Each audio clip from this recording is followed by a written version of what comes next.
Welcome, welcome everyone. Feel free to introduce yourself in the chat.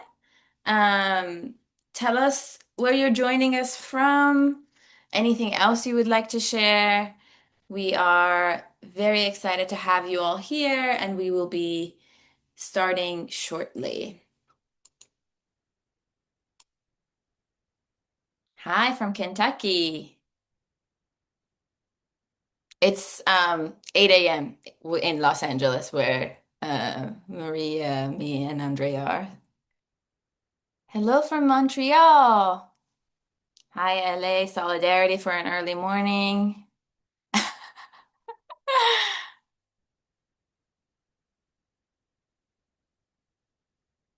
That's so lovely. This is one of my favorite parts of doing virtual educational webinars at IDA is that it truly shows the depth of our international community. So it's really lovely to see all of you here.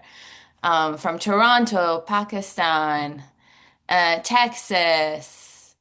Barcelona, Kiev, New York, LA, Cleveland, Ukraine, Chicago, Pakistan. Wait, am I reading everything? DC, Islamabad, New York, Czech Republic. Hi. India, San Francisco, London. I'm gonna just read all of them. Italy. It's so lovely to have you all here with us. I'm sorry if I don't get to read all of the messages, but we are really delighted to have all of you here with us. And we will beginning now, right, Maria? Is that a good time? All right, let's do it. All right. Good morning, good afternoon, good evening, everyone, and welcome to the virtual Pitching to Develop Your Film. We are really, really glad to have you all here with us for this incredibly sought after virtual pitching. We did an in-person version of this in Los Angeles about a month ago, and the amount of messages that I got from everyone being like, please make this virtual was like, obviously, of course, we're going to make it virtual. So we're really glad to have Maria's expertise and be able to share it with you. If you don't know me already, my name is Anissa Hossein Nejad, and I have the great privilege of being the IDA Membership and Individual Giving Program Manager. If you are an IDA member, you've gotten a lot of emails from me, so you should be very familiar. I apologize for that. And today I have the great honor of welcoming you to this wonderful educational event. I use she, they pronouns in my Zoom window. You see me from shoulders up. I'm a brown person with short blonde hair, and I'm wearing a white t-shirt with a red sweater over it, and I'm wearing glasses. I will keep this short because I know that we all want to hear from Maria, not from me. But before we do that, I need to do a few housekeeping and say a few thank yous. As a housekeeping, we have live cart captioning for this webinar, which you can activate through the Zoom toolbar at the bottom. We will be recording the presentation part of this session so we can make it available for our members and the community afterwards. Maria has generously made her presentation available to you all, so we will share it with you after the session. Don't worry about having to take notes. You will get them. You will get the presentation. We just ask you to please not share it widely. We are very grateful that Maria is making her expertise available to all of us. So let's keep it here. Um, During the presentation, if you have any questions, please put them in the Q&A toolbar. These are questions for Maria. So if you have any questions for Maria, put them in the Q&A toolbar. If you have a question for the general audience, which I like, you just saw me read through that the wide the span of our membership community. So if you have questions from each other, put them in the chat and feel free to like interact with each other, answer each other's questions. But if you have a question for Maria specifically, put them in the Q&A because we will not be able to monitor the chat during the presentation. The webinar today is broken down to two parts. First, we will hear from Maria as she gives a presentation about pitching. And then we will hear from three IDA members who have bravely and generously accepted to pitch for us live. We will give them as a community feedback. So for that feedback, put your feedbacks in the chat. Then I will then save the chat and share with the IDA members who are pitching. So it's really exciting. If you're confusing, if I hope this is not confusing, but basically questions for Maria in the Q&A, comments for the audience, for the members who are pitching, and questions for the broader community in the chat. I also have to say this, that obviously we're going to try to answer all of your questions, but we might not get to all of them. And if your question is very specific to your specific project, it's a little bit hard for us to answer that. So just keep that in mind. Um, I have a lot to say, as even though I said I will be short, so I will try to keep going. Before we dive in, I also have to say a few thank yous. I want to thank our access providers, Andrea Lust and Cheryl Henderson, who will provide American Sign Language interpretation for this session, and our card captioner, Ezekiel Alicia. Thank you all for being here and thank you for supporting us. I would like to also thank the Los Angeles County Department of Arts and Culture, whose support make this workshop possible. A special thank you for all of the IDA members who are here. Your support really makes our work possible. Your enthusiasm drives our excitement to make programs like this available. We're really incredible and grateful that we have such a dedicated community, so thank you. Um, and now it is my great pleasure to introduce my colleague who needs no introduction, Maria Santos. Aside from being an incredible human, leader, thought partner, and just all around incredible, Maria is now the IDA's Artist Service Manager. Maria joined IDA in September of 2022 as the Funds Program Officer and managed the funding grants and providing year-round support to artists and grantees of IDA. Prior to IDA, she was a manager of labs and artist support at the Sundance Documentary Film Program. She has years of experience as an independent film producer who has worked in distribution as well as artist service development at organizations like Array and Cinereach. She's a former Third World Newsreel Fellow and an Industry Academy member at the Film Lincoln Center. I'm really lucky to work with her every day, so I'm very excited to have her expertise serving our membership community. Without further ado, I'll hand it off to Maria. Thank you, Anissa. I am blushing. I hope to one day be able to introduce you too. It's really an honor to work with you and your passion for our members and filmmakers. Um, so I am just going to get started on our workshop. As Anissa said, just a reminder, if anybody has any specific questions about the presentation, I'll be looking at them in the Q&A box and I'll try to answer them as I go along. Hopefully, there will be a little bit of time at the end for questions, but mostly going to do the presentation. So, hi everyone. Again, my name is Maria Santos. I use she, her pronouns. In my Zoom window, you can see me from the shoulders up. I'm a brown, chubby woman with wavy black hair and dark glasses, and I'm wearing a white sweater with no sleeves because I'm in LA. Um, I love being a pitch coach because for the past 5 years, I've had the privilege and responsibility of being in the role of a funder. I've watched people pitch on stage in over 20 festivals and taken hundreds of pitch meetings with filmmakers. So first, I just want to say thank you. Thank you for sharing your work. It's not easy to put your films out there and do this over and over again until you find the right partners who can actually support you in finishing your films. I've also learned a lot over the past few years about what works and doesn't work in pitches. So, for that same reason, I hope that today we can really start to think about pitching as a creative exercise. You're all artists, and that will allow you to take the constructive feedback that you get from pitches and incorporate them into your film's development. So, first, I'll introduce the pitch, the different forms that it can actually take, And we'll go to the next slide. Then we'll go over pitching goals to keep us focused and keep you focused on what you're trying to achieve as you are pitching. Then we'll go over how to prep for your pitch, including asking about the pitch format and the types of writing that will help with a spoken pitch. And then we will break down all of the possible components of the pitch. I just want to emphasize that everyone's pitch structure and contents will be different. They are as unique to your film as your film is. So it's your job, again, as an artist, to highlight what you think is important about your film and determine how to relay that information to your audience. This is where you can play, and this is where you can use your creativity as a storyteller. So let's begin. Um, Filmmakers will always have to pitch.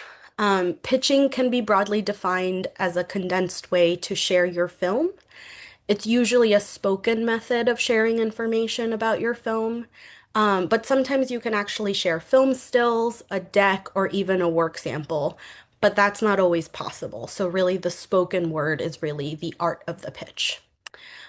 Pitching can also take different forms in terms of the setting of the pitch. So the picture here shows a more formal stage. It's a pitch at Hot Docs, where there's a long table of industry decision makers. I was one of them, all of who represent funders, production companies, broadcasters, and sales agents. Long gone are the days where they actually make like monetary commitments at the table at the pitch, although that was very dramatic. And you heard a lot of stories about people, going all in on a film because they were so motivated by the pitch. But nowadays, it's just really a great opportunity for you to share your project with a variety of supporters, not just the decision makers who are in the room, but actually the wider audience that's in attendance as well. So, usually, filmmakers, after their public pitch, will take one-to-one meetings with those decision makers after their pitch to go into more depth and more detail about their project. So, one-to-one meetings can also be considered pitches. You have usually around 20 minutes to describe your film and answer any questions that the decision makers may have about your film. As you prepare a stage pitch, you can also prepare to answer questions in one-to-one meetings. The components that we'll go over today will cover the most common questions that you'll get in a one-to-one meeting. There are also more informal pitching settings, such as like network gatherings and coincidental or scheduled meetings with stakeholders. These require that you really explain your film in about 2 minutes or less, but also the rest of the time you'll have to explain all of the different components of your film, but that will usually be in like a back and forth with the person that you're meeting with.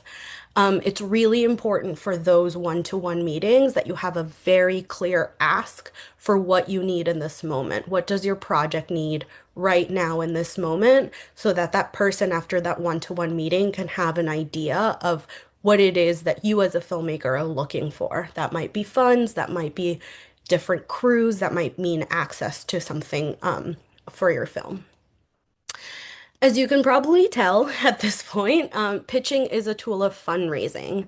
It helps you share the main components of your film in a clear and concise way with a decision maker. Pitching and fundraising in general is not usually a filmmaker favorite. Filmmakers want to make films, you want to be in production, you want to be in the edit. I get that. Those are really the most fun parts of what you do. But in order to actually get to make what you want to make and be in the edit and be in the production, your film needs to get funded. And so it's a necessary practice, but we can try to make it fun. So let's reframe pitching. Pitching can actually be a creative opportunity for development. Forcing yourself to explain your film to an audience unfamiliar with the material can help you clarify your thesis and approach. Film is ultimately a tool of communication.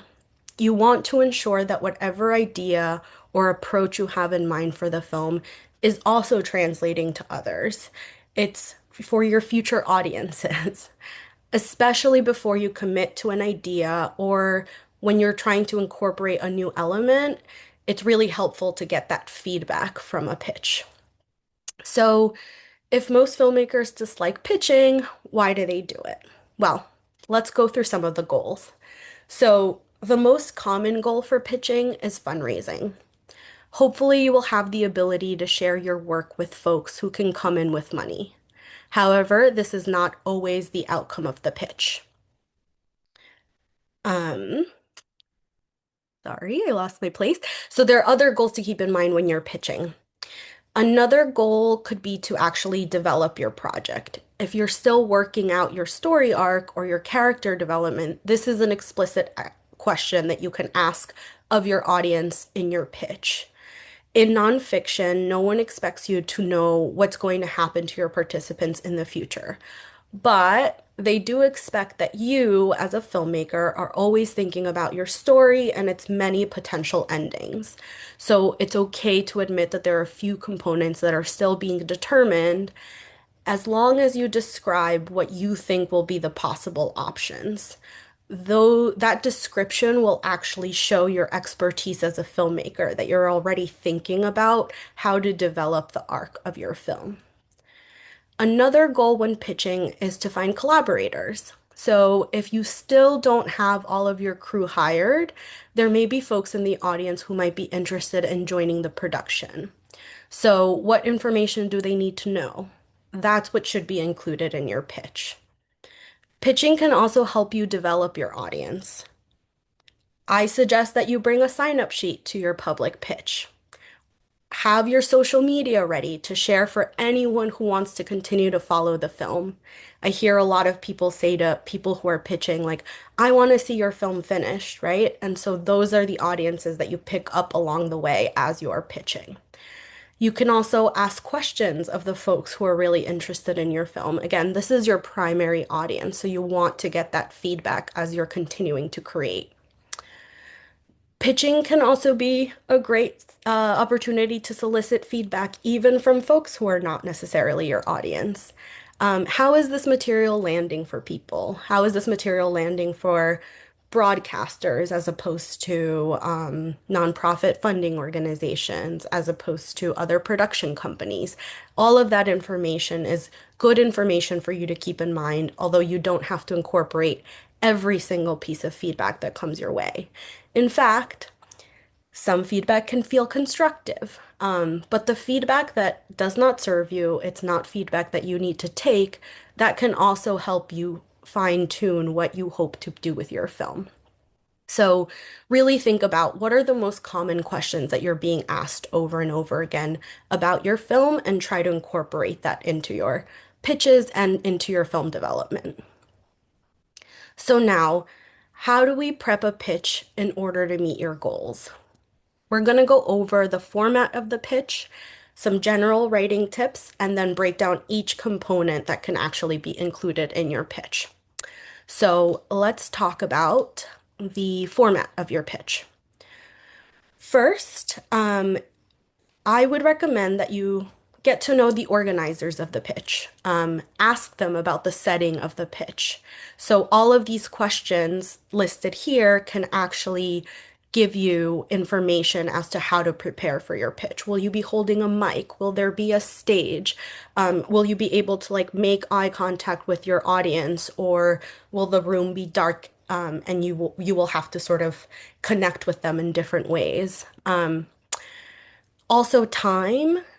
Some pitches are very strict about time and they will actually cut you off right at the, 7-minute mark. So you want to prepare a pitch like that where it actually runs 6 minutes and 30 seconds. So you have an extra 30 seconds to play with just in case. Especially if what you say at the end is important, that will, knowing how much time you have and whether or not people are going to be really strict about the time, will guide how much information you want to share during that time. I also want you to consider the audience. This will determine how much detail to add while also making it an emotionally impactful performance. So, details are usually for funders, for places where you're just pitching to an audience, that emotional impact becomes more important than, exactly how much money you've raised. If it's recorded, consider if there are any issues around confidentiality or safety. You may ask the organizers of the pitch to not have your pitch recorded if it's not something you want to make publicly available in the future. Finally, you want to think about what types of assets can also be brought to the pitch. Notes are great, but sometimes when there is not a podium for you to put your notes on, you'll have to juggle between having your notes and then also holding a mic. And so that might feel more awkward or more difficult than actually just memorizing your pitch. So that's another piece of information that you want before you start preparing for that pitch. You may also have the ability to share a work sample, sometimes ahead of time, but that's not always possible. So if you can include a work sample, then think about how your spoken pitch actually complements the visual material. There's no need to repeat what's happening in your work sample, but your spoken word can actually emphasize the parts that you want people to focus on in terms of your work sample. Lastly, when pitching to investors, you may have the ability to share a deck with a lot more detail about your film.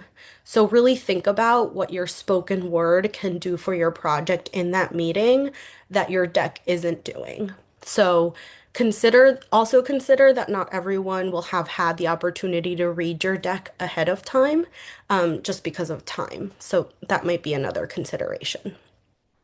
Okay. Now we're just going to talk about general tips for writing your pitch. Like, what are the types of writing that we're looking for when we're looking for like a performed spoken word pitch? So, because most pitches are spoken, we can pull some tips from oral storytelling. The concepts and sentence structure should remain simple. Subject, verb, object sentences are easiest to ingest.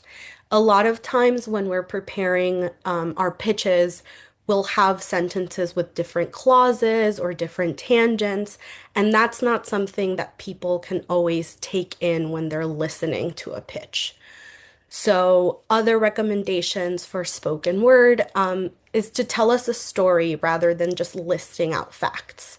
You want to build emotional highs and lows that help your audience remember your pitch. When you weave information into a narrative, our brains can actually connect it to a sequence of events and emotional responses. That makes it more meaningful and more memorable. So, the more you can activate the audience's senses, the more they will remember. Also, use audiovisual details so that the audience can start to imagine your film. You know, it's a really strong pitch when I can start to imagine what the film looks like. A lot of us who work in film are visual processors. So, again, just play to your audience.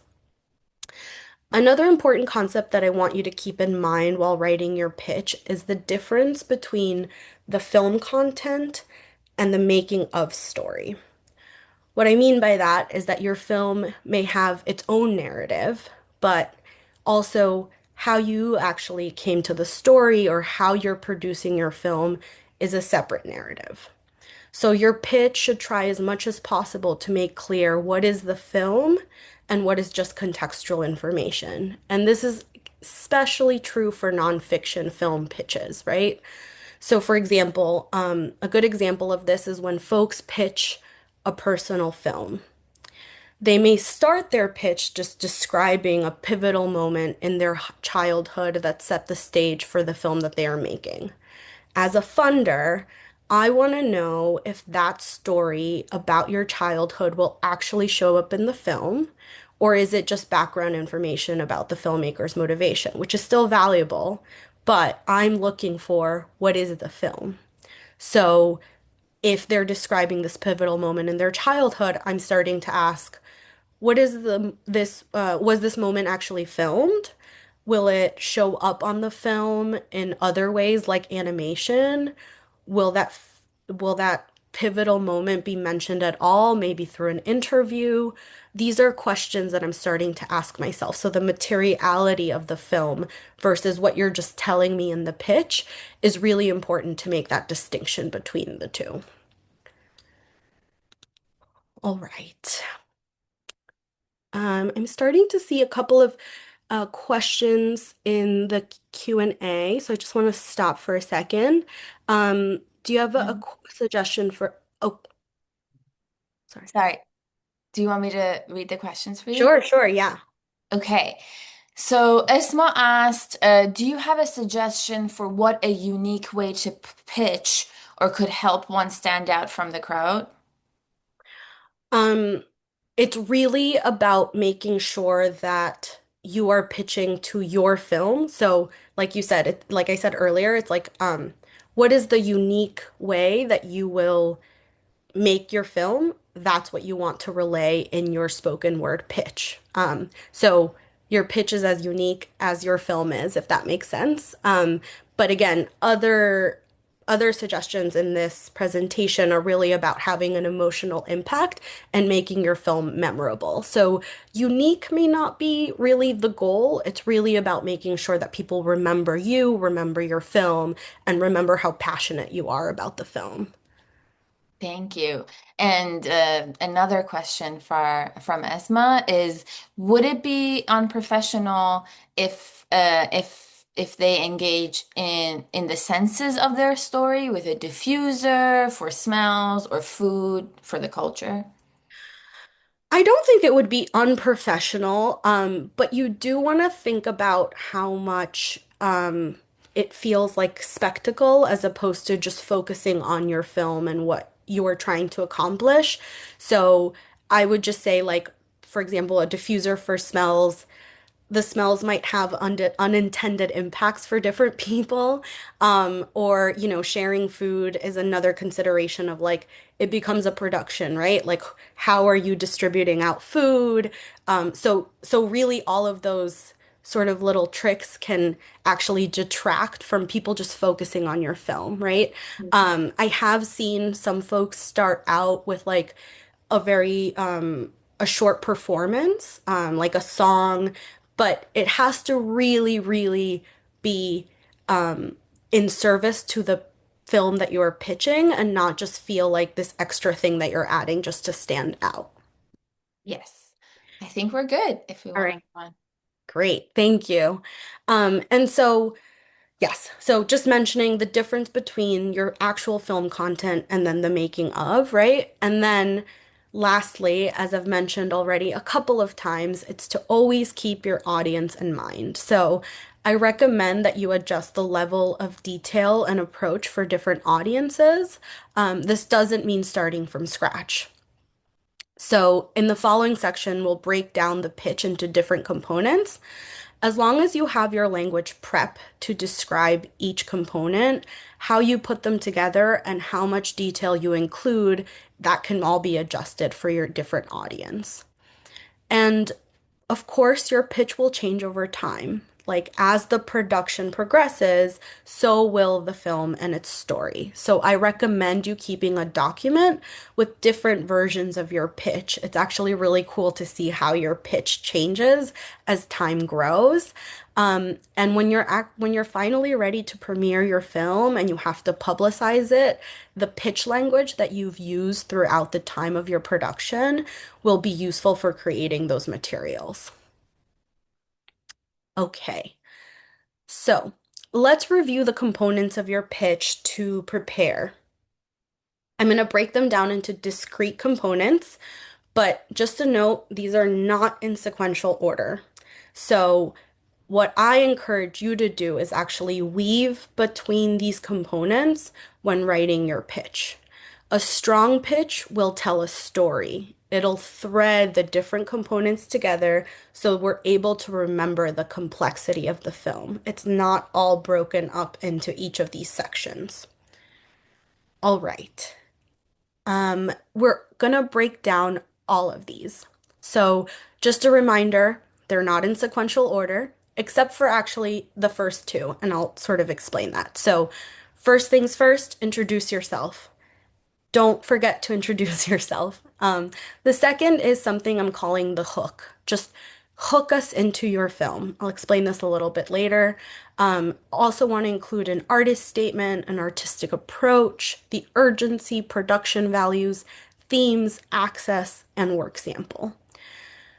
Again, work sample, sometimes it's allowed, sometimes it's not, sometimes you have time for it, sometimes you don't. So we'll talk about what's important with a work sample, but it's not always necessary or it's not always included. So, first things first, introduce yourself. To be clear, you should always introduce yourself first or very early on in your pitch.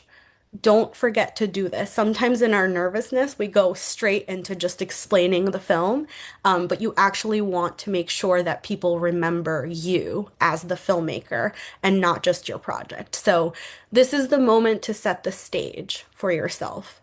Between different meetings and busy markets, you want to take a moment to slow down the energy before you begin your pitch. So, with confidence and clarity, you just say, make eye contact as much as you can, and you say, "Hello, my name is Maria Santos, and my film today is pitching to develop your film." And you want to make that memorable. Okay, so then let's talk about the hook. Um, Hook us into the world of your film. This should actually build a story. It could be your experience on how you arrived at the film, how you met your protagonists. It can also be an introduction to the participants, especially if it's a character-driven film. You can also ask a rhetorical question, right? Rhetorical questions can be very inciting. They can make audiences start to think about something they haven't thought of before. But I also recommend that you answer your own rhetorical question because folks might have different answers to that rhetorical question and you want to guide them where you want their minds to go. So answer the question, but then also tell us why you asked, right? And I encourage framing that rhetorical question into a story of some kind. Okay. So after the hook, which should really go right after your introduction, now we start to get out of sequential order. The rest of these components are things that I recommend you do include in your pitch, but it may not show up in sequential order.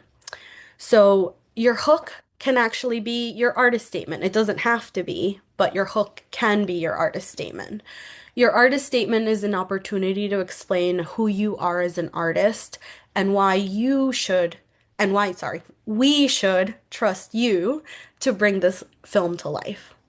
This is not a moment to list out your accolades like in a bio. That's something that someone can read. Your artist statement should be a narrative connecting your art practice into the film. I also like to consider that describing your team is part of your artist statement. If you're working in deep collaboration with your crew or your participants, this also speaks to who you are as a filmmaker.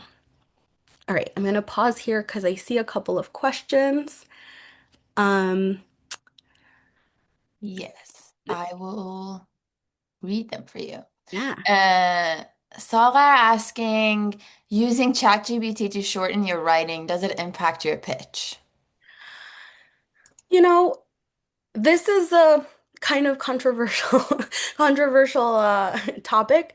I think there are many different folks who have strong feelings about using ChatGPT for anything. I think of it as most any other tool, which is that um, as long as you are using it to sort of complement or enhance your pitch, I think it's perfectly fine, but you should also check with your pitch organizer to see if there are any rules against using any sort of generative AI models. I It will impact your pitch as far as you know how to use ChatGPT, right? You don't want any of that language to sound like every other pitch. But at the same time, there's other like generative AI tools that are helpful for maybe non-English speakers. And I'll say that's a really big, I think, issue internationally, which is most festivals require that you pitch in English. And that's not, as accessible for non-English speakers. So, um, I think use the tools that you have, but just make sure that you're checking with your pitch organizer, to make sure that you're not breaking any rules. Thank you. I have two questions I'm going to ask back to back. Derek asked, what props do you recommend aside from decks? And Sharon asked, can you give an example of a rhetorical question, hook, and answer? Okay, sure, sure.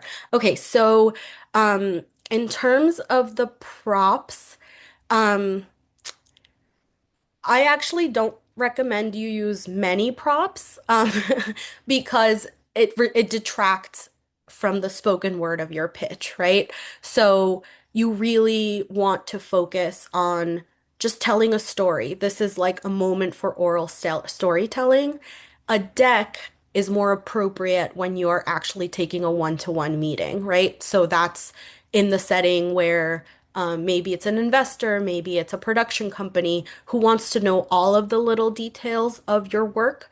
A pitch is really, it's a performance. It's, usually 7 to 10 minutes. And so I wouldn't really necessarily recommend that you use any other props. You may want to bring an object on stage that is of great significance to your film, but just again, just make sure that it actually has something to do with your film and that it's impactful and doesn't just distract from the actual pitch itself.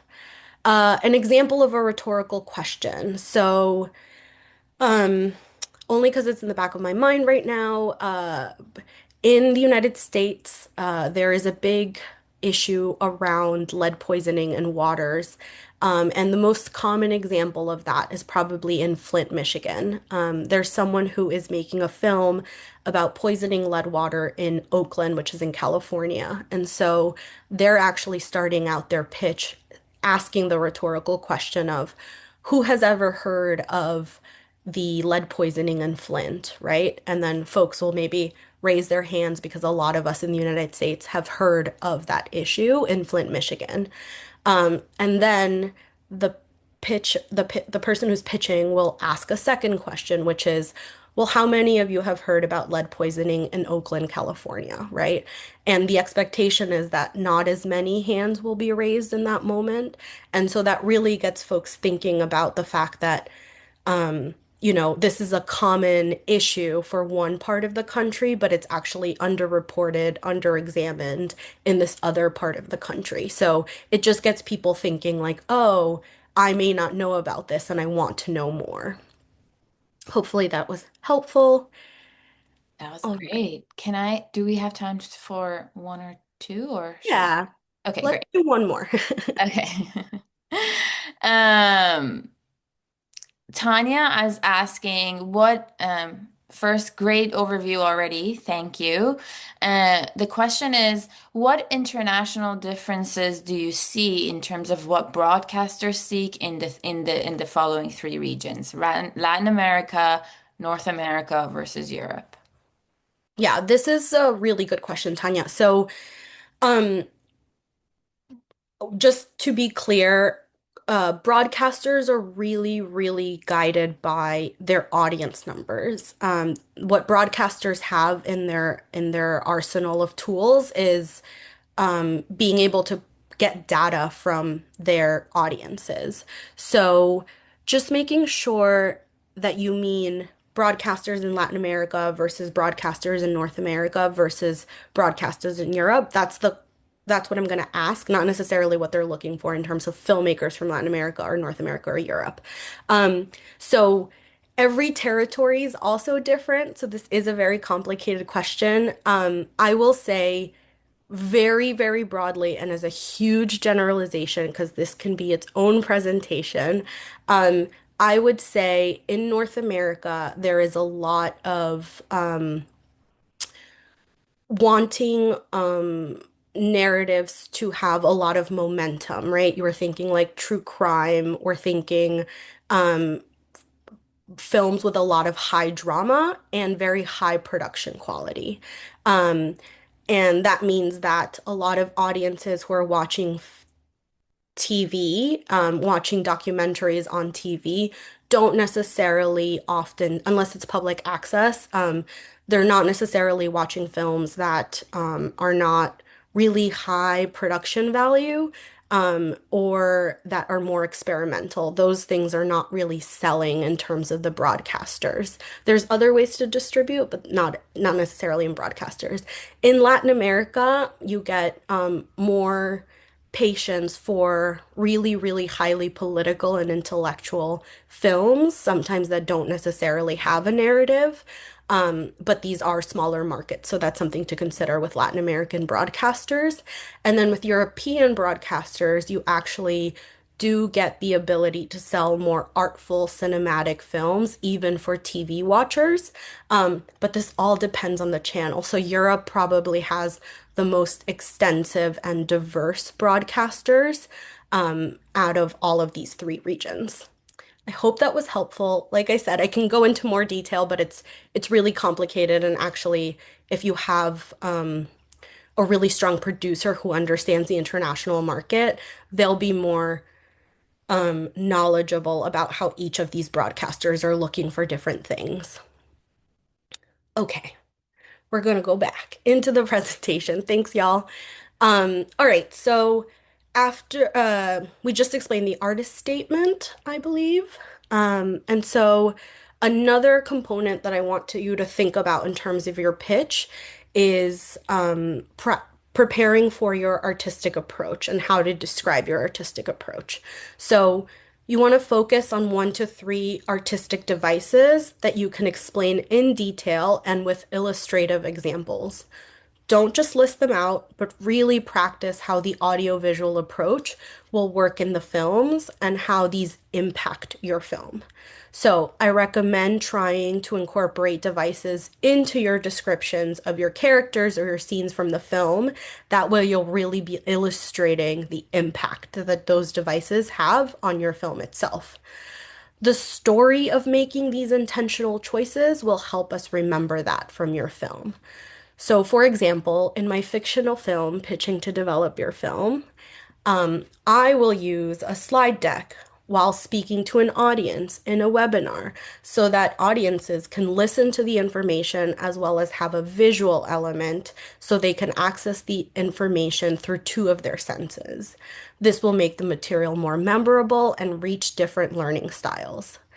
Of course, your pitch will be more interesting than what I just described, but this is just an example of how you want to share a device and then also focus on the impact of that device. Okay. Another component that I want you to think about when preparing for your pitch is urgency. Urgency is important to funders because it's a strong indication that your film will be made and will be finished. It's also easier to find distribution opportunities and garner audiences if the film is topical. That being said, a bit of a warning, long form documentaries can take a while to make. So you shouldn't just be making a film because it's a popular topic. You should really want to invest a few years of your life on this topic. And if it ends up being topical in the moment as you're distributing the film, that's just an extra really good synergetic moment for you, but you can't always plan it that way. Other ways to indicate urgency are by sharing details about your timeline and your budget. You don't have to give everything away in a public pitch, but small details can be really critical. So an example of this is for example, in the next 3 months, I'll be fundraising for $25,000 to get me and my small crew to a pivotal scene in February. We have already confirmed access and we just need the funds to get there with all of our equipment. Again, the language should be that of a story and it creates a sense of like imminence. It's gonna happen no matter what. You should jump on board and support this production. So these past 5 components that I shared, introduction, hook, artist statement, artistic approach, and the urgency, those are probably the 5 most essential things to be included in your pitch. But there are other components that you can also include, especially if they're particularly relevant to your film. So we'll go over those as well. So in slide 16, production values can help filter the types of collaborators that you're looking for or that you're looking to work with. So I want you to think about your funders as also collaborators. You want to make sure that they're aligned with your values, that they are investing in the type of production that you're making. Another one of these components are themes. It's really powerful when you explicitly name the themes that can help you market your film. These speak to different audiences who might be interested in the topic, even if they're not film enthusiasts, right? So we have audiences that will go and watch a film just because it's going to be a really good film, no matter what the topic is. But there's other types of audiences who may not care about necessarily the filmmaking. They just want to see a story about that particular topic. And this is when themes are really important. So it can also indicate potential impact, right? Because if those audiences are going to see your film, not necessarily for the filmmaking, but just because of the topic, then you have a film that might be really, really ripe for an impact campaign and impact work. And so you want to mention that if that's particularly relevant to your film. Another one of these components is access. Um, you may be dealing with an underreported topic that you actually have found unique access to, and you want to mention that. Funders want to hear that you have unique access. It means no one else is making this kind of film, right? And that highlighting that access can actually bring value to your film as well. Okay, so let's talk about the work sample, which is very important. You should be prepared to pitch your project even without a work sample. When you are able to include a work sample, try to show something that's very unique to your project. Someone mentioned or asked if the pitch is last 7 minutes, how long can my work sample be? Um, you should check with your organizers, but usually the 7 minutes is inclusive of your work sample. So you might choose to show 2 minutes of your work sample and then speak for 5 minutes. Um, I would not recommend that you show a work sample that is longer than half the time that you're given. And honestly, in general, work samples should be like between 3 to 4 minutes. If it's 7 minutes, it's perfectly fine for it to be 2 minutes or less. But you don't want the work sample to take over because then it's not a pitch, right? Then it's just showing a works in progress or an assembly or a scene of your film, right? You want to take the time to really speak the importance of your film. Okay, so what kinds of work samples are we looking for? It does not have to be a trailer or a teaser. You don't have to show everything that will be included in your film in like 2 minutes because then why would we want to fund a longer project? What you really want to focus on is showing particular scene or particular moment that's really emblematic of your film. So, for example, if you are making a character-driven film and it's, about a son and a mom, then you want to show a particular scene where you can really engage in their relationship, right? And the reason I say that it doesn't have to be trailers or a teaser is because a lot of times trailers and teasers have like louder music, they have a pacing that's somewhat, it creates a lot of momentum and like high drama. And if that's not your film, because so many of us remember moving image, remember film, somebody might misinterpret what your film is by remembering your teaser, right? So you actually want to show a small work sample of the mom and the son, having a deep conversation. It can be slow, it can be quiet, if that's what your film is. So give us a taste, but reserve some of the materials to be watched later on or in a longer sample. Um, and again, just people remember work samples. So make sure it has clear exposition or introduce it. Like as you're introducing your work sample, you can say you're about to watch a scene with um, Grace, the mom, and her son, Tobias, where they are discussing having to move out of their home, right? So that sets up the scene, and then you go into the work sample. but just make sure that it's not confusing for people where they're about to enter into the world. And make sure it has really strong editing.